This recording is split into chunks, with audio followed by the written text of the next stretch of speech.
Hello there, dear friends. Kalidas here to speak a little bit more about the housing system. This will be the third in our series of the describing of the housing system. First we did the Dharma houses, and then last time we did the Moksha houses.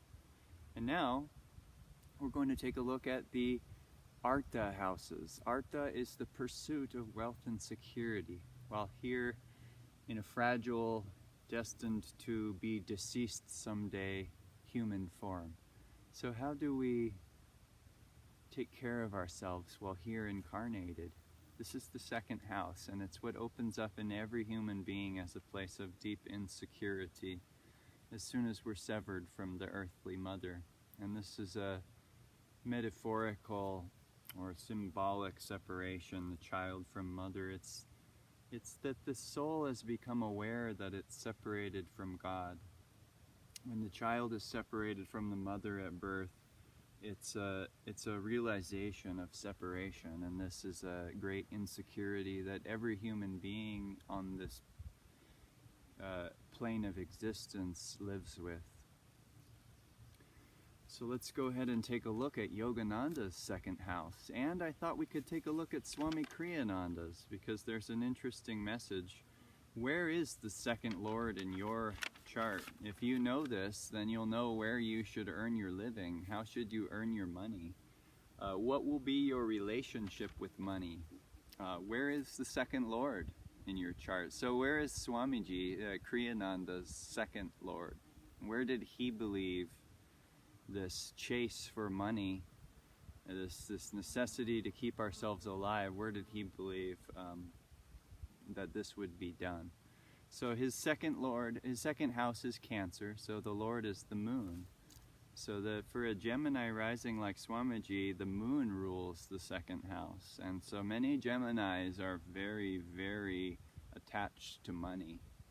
They're very worried about it and running all over the place looking for it. This is before they've found the more eternal version of security, which is the spiritual pursuit. Swami Kriyananda's second Lord is in the third house. The third house is independence, free will, do it yourself. And Swami Kriyananda told his own father, Dad, I'll never have to deal with income tax. I'll never even make enough money to do that. Swamiji was focused on finding security in his own way. He knew that the people of this world were finding only temporary security. And that is what they'll program you with when you're 9 or 10. They'll say, you have a second house insecurity, meaning that you need to earn money someday. So how will you fill this emptiness of feeling unsafe? What do you want to be when you grow up? Because that's how you will earn the money and gain that security. But that is untrue. That is a lie. That is false information we're giving to our children. And so Swami could see that lie, and so in his chart he's very independent in the way of taking care of the essentials, the fragility of human life. He's very blaze your own trail in that way. And then let's look at Yogananda's. He had Saturn placed in his second house in Virgo. So wherever your Saturn is a place where that person will need to open and surrender. And Yogananda had to earn money, and there were times when he didn't have barely any and had to stick it out here in America. And I'd say that Saturn in the second house, it also represents coming to the base root of what is security. And certainly in Yogananda's life, he came in as an avatar, so he would know where real security lies. So the Saturn would be not approving or permitting of anything to come in the way of what is real security. So there would be a renunciate's attitude often with Saturn in the second house. You know who else has Saturn in their second house is Nayaswami Asha. We've had some interesting talks about it. But where is Yogananda's second Lord? This would be the Lord of Virgo, which is Mercury. And that Mercury is in Sagittarius with the Sun, his ascendant Lord, and it's in the fifth house of creative Dharma. So Yogananda's way of making it through this life was very creative and insightful. And whenever there would be not enough, he would use his creative wisdom in attunement with his guru to find out what is the solution. See, the second house will always have a solution. God wants to take care of you. It's when you sabotage yourself that he cannot do so. It's when you do not ask him to help you be creative, which Swami Kriyananda did say is the secret to prosperity, is being creative. So if you're struggling financially with your personal here in the physical body and you're feeling insecure in that way, then find a way to be creative. And if you can link it to service to others, that's even better. The second Artha house is the sixth house, and this is service and healing. And Yogananda had Capricorn for his sixth house, and that is ruled by Saturn. So where is Saturn? Remember, we saw it was in the second house. So what does this say? It says that a lot of service will be done, and that's a way, that's one of the ways that we will need to let's say, sustain whatever it is that his life dharma was, is that money will be needed, and that therefore he will need to serve, and that will be an intense experience.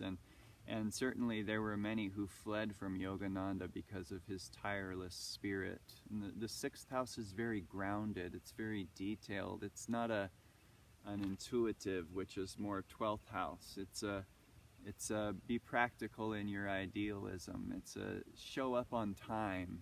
It's grounding. So to serve is to heal, and to serve in a healing way is even better. So the next Artha house, being the sixth house, has to do with our recognizing our need to get grounded and be of benefit here in creation to all the other souls. And this has a healing effect on us. Most of us resist giving. We think we have a limited amount of energy. Well, the sixth house is meant to teach us that as long as we say yes, we will have energy. It's when we resist that our energy wanes. And sixth house people, when they have hard karma there, they can be very tired. They can deal with heavy fatigue. And this is that attitude of unwillingness. They think it's a loss of their energy to give anything of their energy. So this is not true. And the 12th house is opposite the 6th house. That's where people who have loads of energy have benefic planets, is in the 12th house. Why? Because they've learned to channel God's infinite energy. They know it's not them. And if it's up to them, they'll fail. They won't have enough. But if they connect to spirit, they'll have whatever they need, no matter what the circumstance. And then our last Artha house is the house of the Father, the 10th house. And this is the midheaven right above our heads here in the zodiac. And the 10th house is the worker, it's the career. And people who have planets here, they dream of what they will be in this world. They want to be seen. The 10th house is a house of visibility. It's right there, you know, and it's not the 4th house, that's below us, and that represents indoors and like midnight hour. But up here is noon. And what we're doing in 10th house is we're seeking fame. This is one of the great delusions, is that if everybody knows I'm great, then I'll be great. And Yogananda said, he who is great is not busy thinking about his greatness. He is busy being great. And that is the 10th house in its highest octave, is being an instrument of the light for the public. And even better is to know who's doing it. And the 10th house, if it's connected to ego, can produce a famous person. How spiritually enlightened will they become with everyone worshiping their ego? Like Tom Cruise or a Tom Hanks. He's been in all these famous roles, but Tom Hanks and Tom Cruise, they know they're nothing. They know they haven't really done all that. And yet people look at them with these fantastic eyes like they're heroes. They haven't done anything. So their fame is empty. It does nothing for them.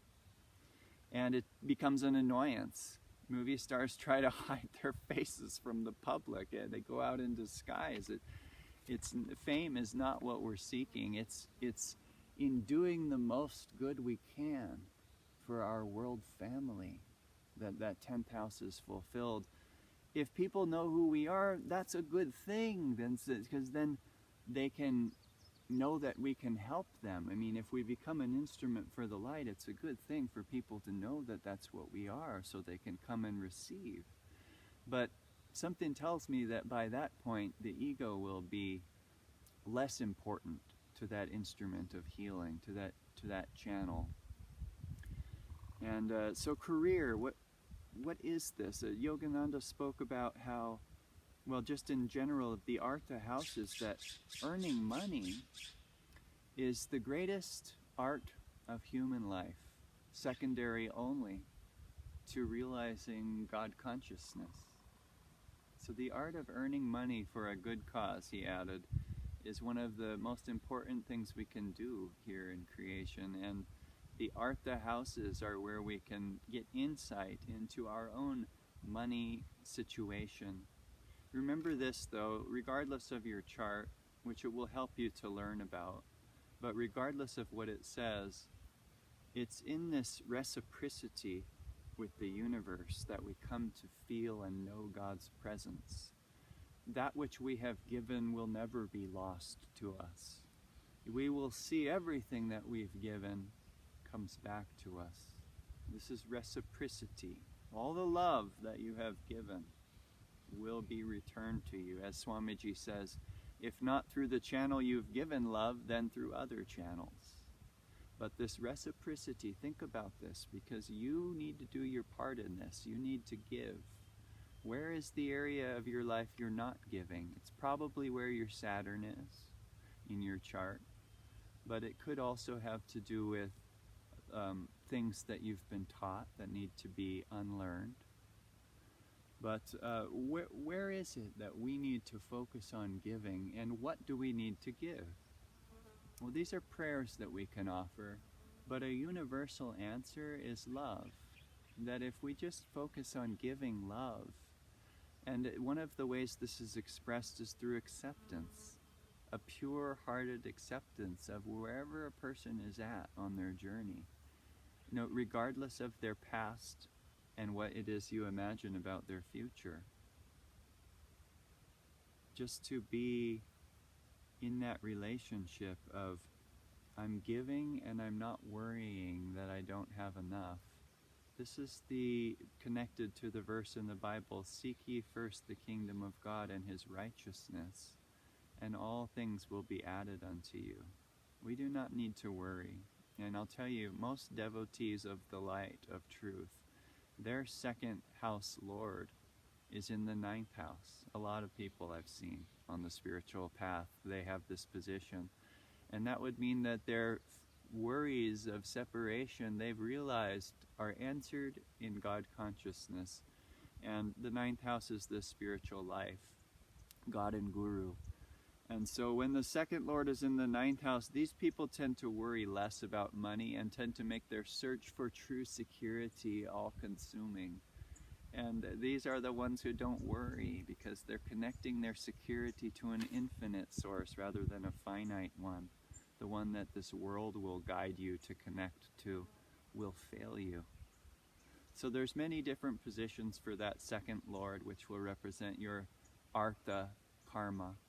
But let's take a look. Would you like a reading? I would be happy to read your chart. And also, if money is the only reason that you don't get a reading of your chart, then please reach out to me. I'll give you a special rate. I'm just here to serve and read the charts and find the information, the flow of consciousness that comes when you read astrology charts, to be a fascinating, exhilarating experience. So it's a gain for me as well. So don't be shy. I would love to meet with you and give you the nuts and bolts of your Vedic horoscope, which can be used as a map through life that God has created for you that leads you to enlightenment, should you learn to say yes and have faith in life's process. So God bless you. Thank you so much for listening today. Have a great evening.